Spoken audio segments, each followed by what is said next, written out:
I am well, Brenda. I'm so excited to be here. I've been listening to the other sessions, such great information today. Oh, well, I am delighted to have you here. And Annette, I don't know where you and I first crossed paths. I feel like we were introduced. Someone said you should follow Annette, or maybe we started conversations. Do you remember where it was that we met? I think it was Clubhouse, actually, where I first Oh, met you and a lot of other people that I got to know and follow on LinkedIn and, got to know you better from there. And so, a lot of relationships lately have started for me on Clubhouse and then moved to LinkedIn. So, yeah, absolutely. And it's kind of interesting how to some of these different networks, mm, Clubhouse is an audio only platform. It's like a live podcast, is the way I yeah. like to explain it. We hear people's voices, and then when we finally get on a, either a video call or a StreamYard like we're doing today, I'm like, I know you. I feel like I know you. I've known you for a while because I've been hearing your voice, right? Yep, absolutely. Absolutely.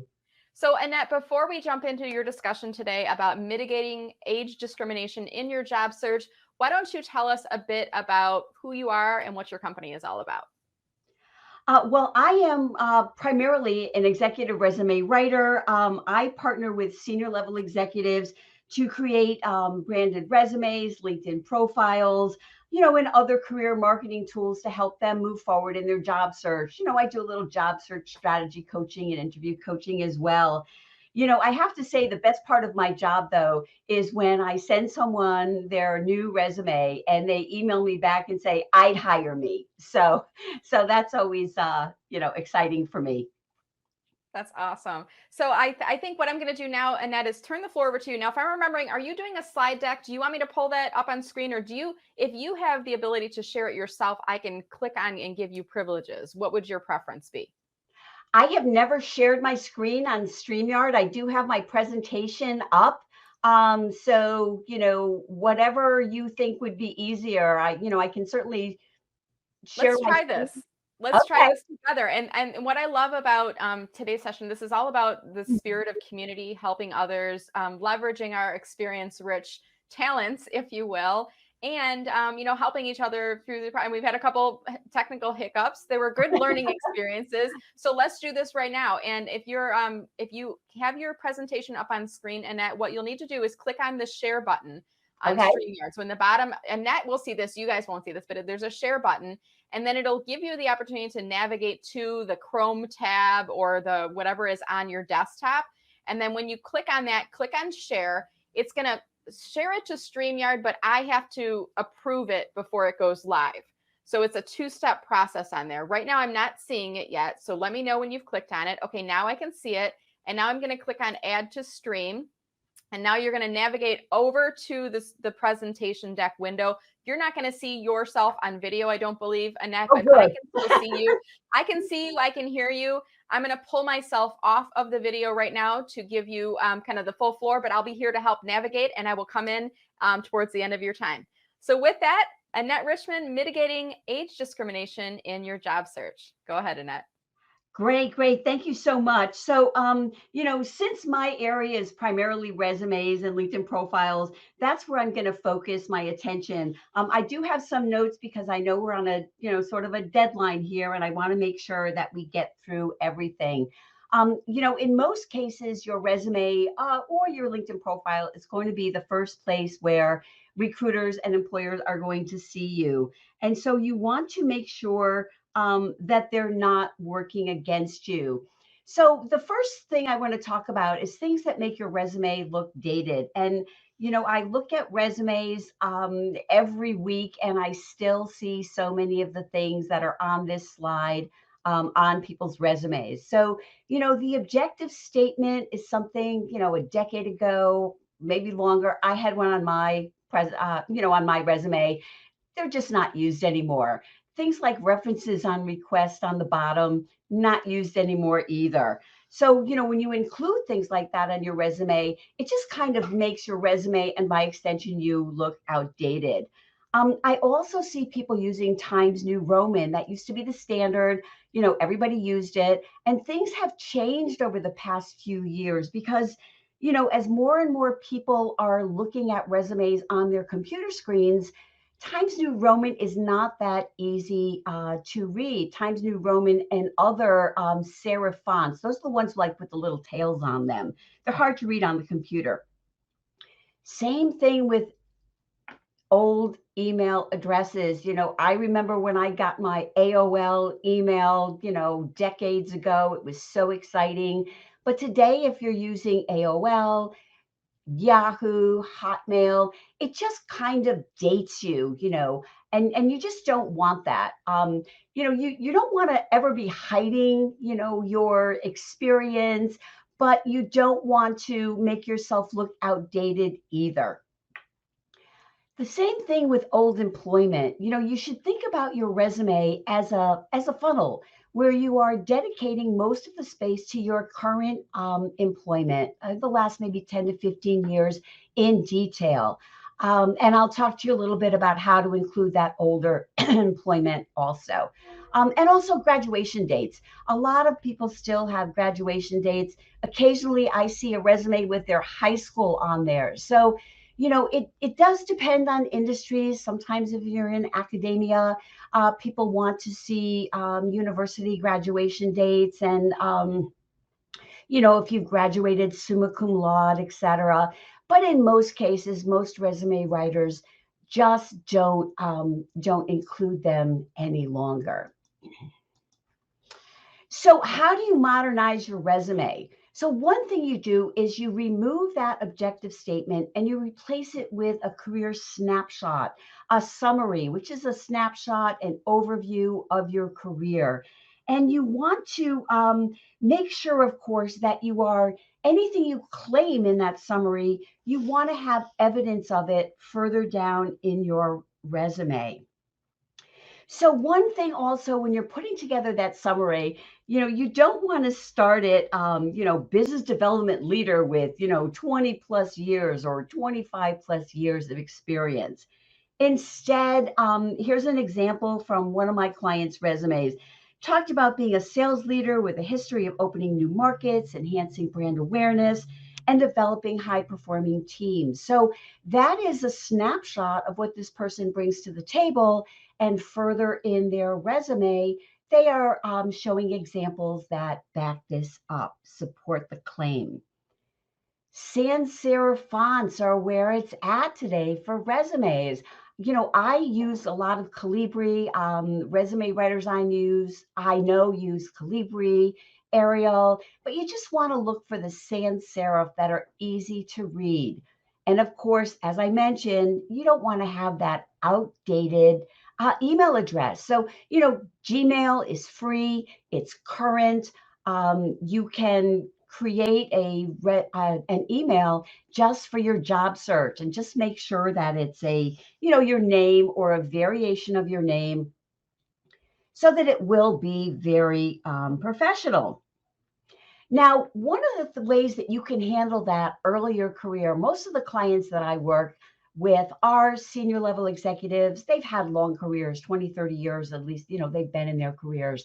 And one way that you can sort of add that gravitas and show that you have that experience is by putting older career in a selected earlier career section. So you may go into detail about your last few jobs over the past 10 or 15 years.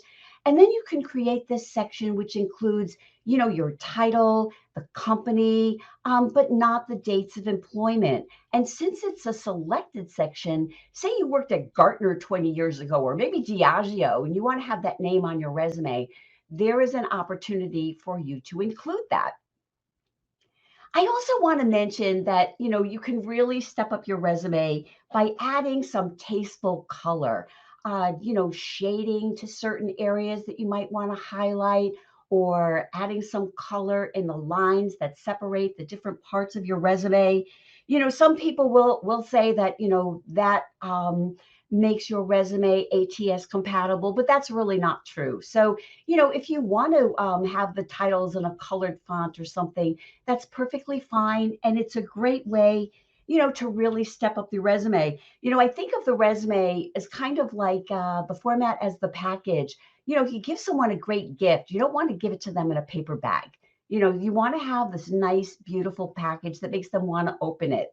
And that's what the format and, adding some design elements is really all about.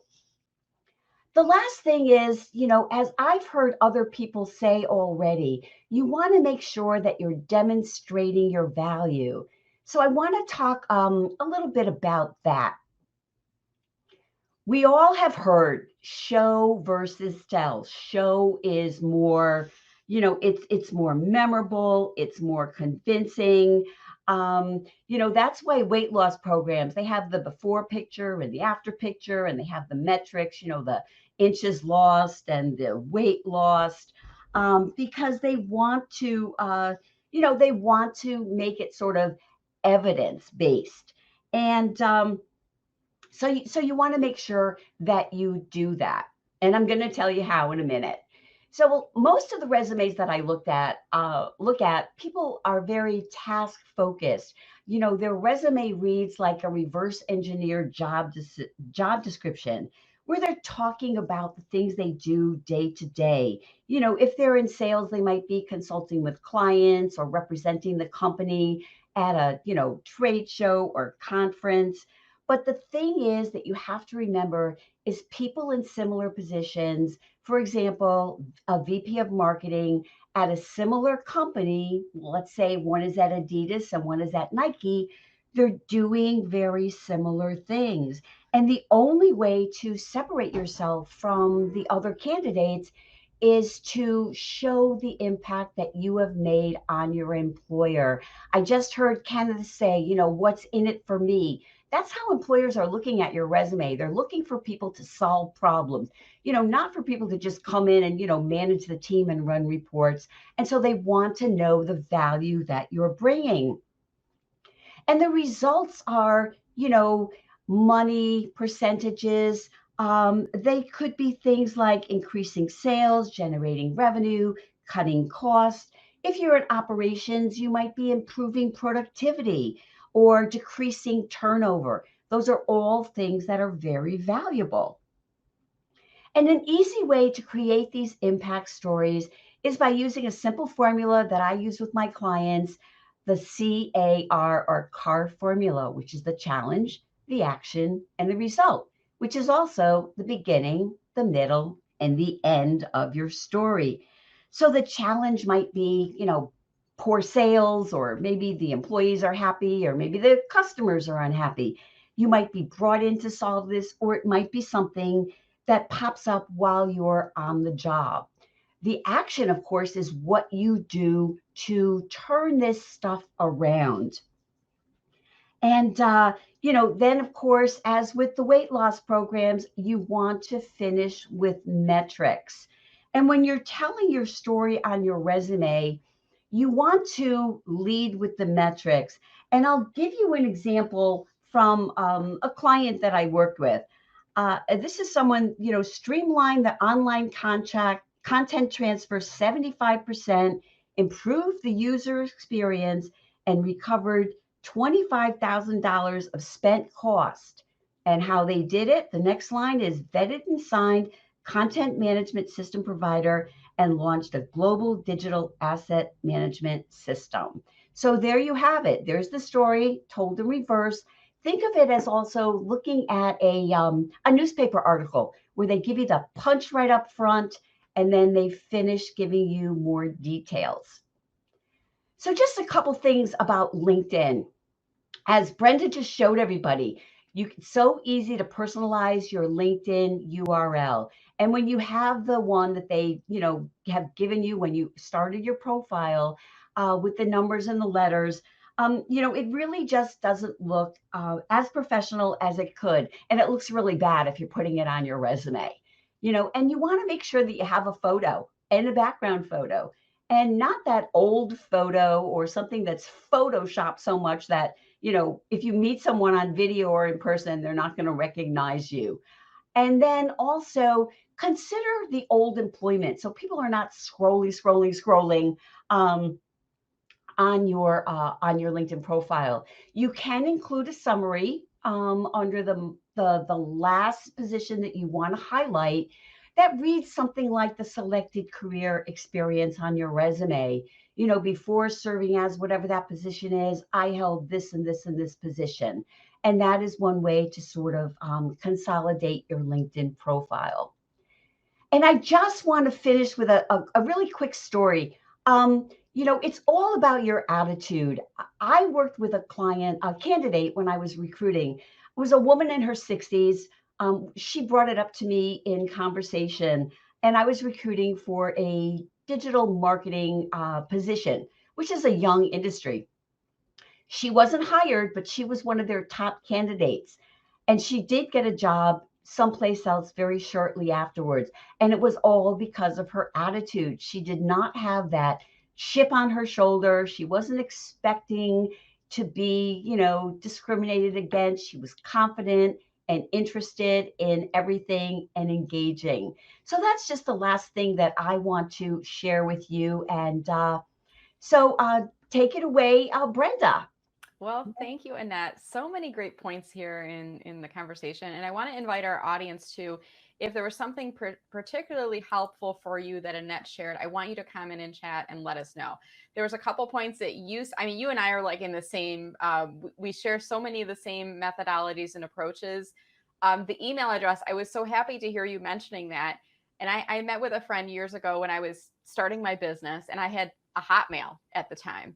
And his name's Philip, and he's like, Brenda, nobody's going to take you seriously if you have a Hotmail. They're going to think like you're not with the times anymore. And I was like, but I use my Hotmail for everything. And he's like, you got to get a Gmail, and it's free. You can set it up, and it's a signaling thing, isn't it, Annette, that you're keeping up? A lot of what I talked about is a signaling thing that, you are wanting to show that you're savvy. Yeah, exactly. And there's so many I love the Times New Roman, like change it from the default, whatever the program is in. When you open up Word document, and if it says Times New Roman, don't use it. Use Arial, use Calibri, use something else, just to show that you've put in a little bit of effort, right? And I don't think people are intentionally, doing these things and realizing they make them look dated. But there is just, oh, well, that's what the program's offering. So I'll use Times Roman. I'll keep my AOL email. I won't, you get comfortable, don't you, Annette, using what you have. And sometimes it's hard to kind of move forward on that. It is, but it's so important. And I think that you'll agree that part of the reason things like, ageism, and there's all kinds of isms out there, too young, too old, comes into play is because people feel that the skills aren't relevant. And when you make yourself, look current, that it goes a long way, I think. Yeah, I totally agree. And there's so many people that are coming in chat right now and commenting. Sherry says so helpful. Kim is saying she loves the resume tips. So many of these things are just simple techniques. And I think a lot of this is understanding that, and going back to even the topic of today, I didn't say this is a LinkedIn Live-a-thon for mature workers, because when we hear that mature workers, it sounds like they're reaching, the end of the spectrum where they're not useful anymore. And it's on the contrary, actually. Experience rich is just a way of reframing to focus on your strengths. You have a lot of experiences that you bring to the table, right, Annette? Absolutely. And I'm wondering, do you have any, there might be employers that are watching here today that are kind of thinking, well, I'm only looking for somebody with 3 to 5 years of experience, and I got an applicant that has 15 plus. That person's overqualified. What would you say to them, Annette? Well, I think first of all, of course, they might want to give them a shot. They may be getting just a really good deal. But I think it's also kind of incumbent on the candidate to, put that they're looking for something, indicate what they're looking for on their resume, so people know that, I'm not a VP looking for a VP position. I am looking for something. Sometimes people want to move from being in a leadership role to being an individual contributor. And so if we talk about things like being hands-on and enjoying that on your resume and, LinkedIn, I think that can help with giving that impression. That's a great point. And I want to share a story. A few jobs ago, I was hiring for a person, I think we were looking for mid-level, I think 5 to 7 years of experience. And it was a writing position. And the person who applied was a very much an experience rich candidate. He had, I think, 30 years 30 years plus experience with communications, writing, and leading departments. And he applied for this writer position. And I was like, I reached out to him because I was like, I mean, he's been around the block. He knows this is a mid-level position. He knows probably what the pay range is going to be. And I reached out and I said, why are you applying for this? And it was that exact reason, Annette. He said he was doing some consulting work on the side after he had retired from corporate, and he wanted to be a part of a team again as an individual contributor. I brought him in for an interview. Of course, he interviewed wonderfully. His work samples were impeccable. And I knew that taking the job, he wouldn't work with us for 15 years. But I said, even if I get 2 to 3 to 5 years, it was, I have to say, he stayed with us, I think, full time for about 3 years before stepping down from the position. It was the best 3 years. I had so much work coming out of that person. He was reliable. He showed up on time. He was an excellent team contributor. He worked well with others in the organization. There were so many talents that he brought. So I love that you're kind of touching on that today here. Well, I agree with you, Brenda. And it's also, that person is not just using that position as a stepping stone and it's going to leave you in a year. Yeah, exactly. And that's exactly it. He knew what he was getting in for. So we've got a question. It's going to hide us. You remember that TV show Home Improvement, and that where they had Wilson over so we're going to do a Wilson comment right now is what I call them, because it's going to hide us a little bit. We have to poke over a little bit here. But I wish StreamYard, and if anyone from StreamYard is watching, I wish there was a way you could, truncate the sizes of these comments down. And I don't know of any other way, even moving our video panes around. I don't think it's really going to fix this issue. But here's the question. Greg spent virtually all of his career in one job, the business he owned with his parents, which was clothes. What's the best way to signal openness to learn, not being stuck, and being, for lack of a better word, employable? What are your thoughts there? Well, I've worked with a couple of people in a similar position. And, you have to think of first, having your resume relevant to your target position. So for example, if you've worked in this business, I'm not sure, what you've done. Let's say that you were working in marketing on the family business. Then you want to highlight the marketing experience that you've had in that position, with the family business. You can also put that as your title, even if, I've advised clients who have consulting businesses, or their own business, that instead of putting themselves as the owner, they can put themselves as the, VP of marketing or business development or whatever it is for their target position. And that way it doesn't, immediately jump out that you are a business owner or, who is now going into corporate. And I think that, can sort of, I don't know if take the edge off is the right word, but I think that can be helpful. It has been for my clients. Yeah, and sometimes it's just explaining what the pivot is. After gaining all these years of experience with the family business, I am now seeking to move into a full-time position working for an organization where I can contribute and bring my experiences and talents in the role of VP of operations or marketing director, whatever that is. So letting them know. And I think to your earlier point too, there's several places we can tell people. One is the resume, which is really a documentation of your experiences and background as it relates to the job you're applying for. And there's ways you can frame that up. Also, I think in the LinkedIn profile, what do you think about in the about statement, helping to frame up if you're doing a career change or moving from one role, maybe in a leadership, and you want to now be a individual contributor? What are your thoughts on that, Annette? I love the about section. The about section is the place that you can tell your career story. It's a great way to talk about, what brought you to what you're doing now, any kind of changes, things that you've learned, what drives you, what excites you.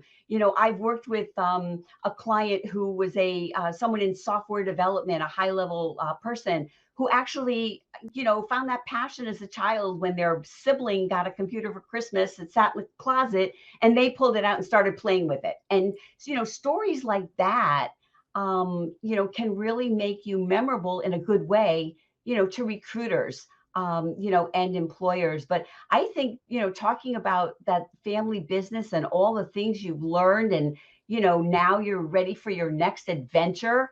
How does that not sound interesting? Right. No, absolutely. And I think telling the story, tell the story. And there's a famous line, I don't know if it was in a movie. I remember it from Mad Men. If you don't like the story that people are telling about you, change the narrative. And Yeah. I don't know if it was from Mad Men or if they pulled it from a movie and they reference. I just remember that. Like, if you don't like what people are saying about you, then change the narrative, and you can control that narrative. It's just like, the other day my husband called me in the kitchen, and he got some hamburger patties, and he opened them up, and they've been in the fridge for like 2 days. He opened it up and he's like, "This smells like rotten eggs. Smell this." And I went in, and I'm like going in expecting to smell that. And I'm like, I smelled it, and it just smelled like raw hamburger meat. And I'm like, no, it doesn't smell like anything to me. But I went in with that expectation of having rotten meat or whatever.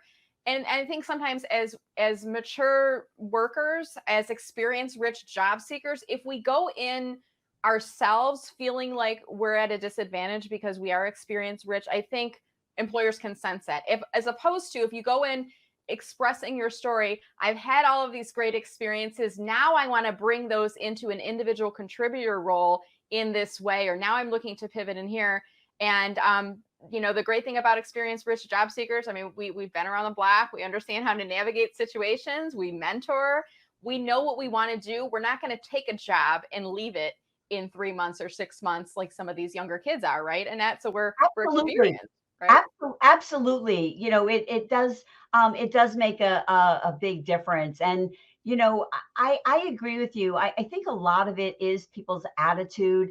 There's always things out there, but you can't assume that people are going to be rejecting you for some reason. You have to go in and, expect the best, I guess, is the one way to think about it. And be prepared to talk about that elephant in the room, right? If you're feeling like you're probably wondering why I applied for this job, even if they haven't asked it, I think answer the question, give them that explanation of what you're looking for.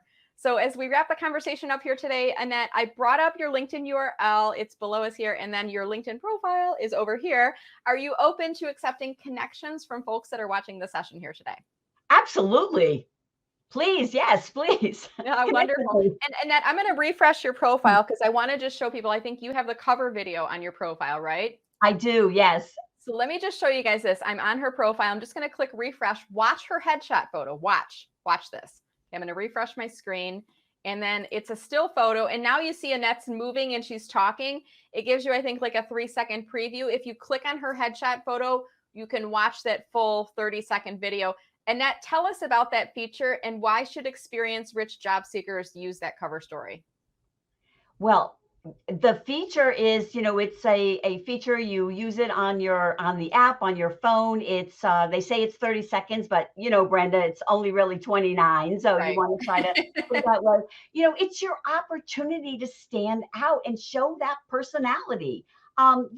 If you take the time to be energetic and excited and everything, that's what people are going to see. And I think it's also an opportunity because so many people are not using it, that if you do use it, it's always an extra opportunity to stand out. And I think things like that can make all the difference. You have to use all the tools that are open and available to you. Perfect. Well, we really appreciate you doing the cover story to use it as a great, I wasn't planning on it, but I was like, oh, she's got one. Let's talk about it, because we're talking about making sure that we look contemporary, and that's a perfect way of doing so. So thank you so much, Annette. Any final comments, anything you want people to know as we wrap up here today? No, just, I thank you so much for inviting me to be here today. It's been such a pleasure. And please do connect with me on LinkedIn. I have a lot of free resources, etc., on my website. So feel free to check those out as well, and have a great rest of your day. Thank you so much, Annette. It was a delight having you on. I appreciate you. I would love it if you could jump us in the live stream, Annette, because there may be a couple of comments or questions that we didn't get to. Sure. And so appreciate your time today. Thank you, Brenda.